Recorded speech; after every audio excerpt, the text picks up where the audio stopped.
La perception sensorielle et émotionnelle désagréable qui peut être organique ou non, mais ressentie comme telle par un individu, est communément appelée douleur.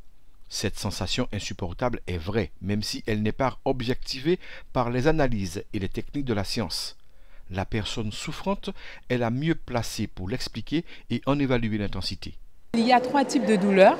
Il y a les douleurs somatiques par excès de nociception. Donc ce sont toutes les douleurs qui sont déclenchées par un stimulus. Un stimulus qui peut être, par exemple, on vous pince, vous avez mal. Il y a une inflammation dans votre corps, ça déclenche de la douleur puisque ça stimule les nerfs qui sont des pourvoyeurs, des messagers de la douleur. Il y a un autre type de douleur, ce sont des douleurs neuropathiques où là, il y a une lésion du nerf. Et cette lésion du nerf en lui-même va entraîner donc des messages qui seront aberrants. Donc en fait, sans aucune raison, le patient va ressentir des douleurs comme des brûlures, des coups d'éclair, de coups de poignard, des fourmillements, des choses comme ça. Il y a une troisième douleur qui est non des moindres, c'est la douleur psychogène. Donc c'est une souffrance morale vécue par le patient et qui peut se manifester par après des tensions au niveau musculaire, au niveau organique. Aucune douleur n'est à minimiser. Sa persistance est un handicap pouvant rendre irascible le souffrant et peut aussi l'obliger à se retirer du monde social, si médicalement il n'est pas pris en charge, même par un psychologue, dont l'intervention prend en compte les états de conscience. Le centre antidouleur du CHU de Pointe-à-Pitre où j'exerce est composé d'une équipe pluridisciplinaire avec infirmières, psychologues, médecins et secrétaires. Et le travail, le mien, est celui, entre autres, d'évaluer la douleur chez les personnes et de les accompagner quand il est nécessaire grâce à des entretiens cliniques ou une psychothérapie quand c'est nécessaire.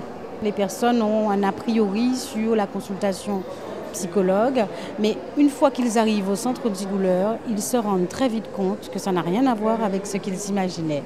Tout simplement parce que ce qui est essentiel dans notre façon d'aborder la douleur, c'est avant tout d'écouter la plainte du sujet qui consulte pour une douleur, quelle qu'elle soit. Et ça, c'est une chose qui est à l'unanimité à chaque fois valorisée par les patients qui passent par notre équipe. Les personnes âgées souffrent, mais surtout, elles sont dans une disposition où elles ont parfois comment dirais-je, une moralité qui fait qu'elles vont penser que c'est d'abord des enfants qu'on doit s'occuper, des personnes qui sont mourantes avant de s'occuper de la personne âgée. Elles ont une capacité aussi à résister qui fait qu'elles ne vont rarement consulter le centre antidouleur. Le soulagement précoce et efficace de la douleur en prévient la chronicisation. C'est en ce sens que l'Organisation mondiale de la santé préconise 3 paliers de traitement en fonction de l'amplitude de la douleur, qu'elle soit chronique ou psychogène.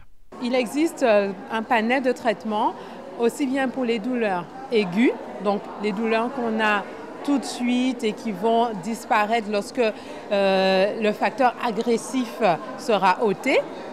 Il y a des traitements qui vont agir sur les douleurs chroniques, donc les douleurs qu'on sait qui ne vont pas disparaître ou qui vont prendre énormément de temps, plusieurs mois pour disparaître.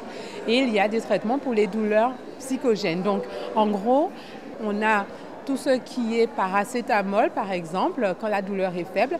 Quand la douleur est moyenne, on fait plutôt appel aux classes des opioïdes, donc tout ce qui est tramadol, donc Xprime, Lamaline, etc. Et pour les douleurs qui sont très fortes, on utilise carrément les opioïdes purs, donc la morphine par exemple, qui n'est pas réservée aux douleurs cancéreuses, mais qui peuvent être utilisées pour les douleurs très intenses, par exemple les fractures de membres, les choses comme ça. Certains patients ayant vraiment mal ne sont pas toujours pris au sérieux quant à l'estimation de l'échelle d'auto-évaluation de la douleur qui les tiraille. Quelques autres, de par leur culture ou leur passé, ont la faculté de pouvoir supporter la souffrance, mais cela ne modifie pas le fait qu'une douleur déchirante ou non soit en train d'entraver le bien-être d'un être humain.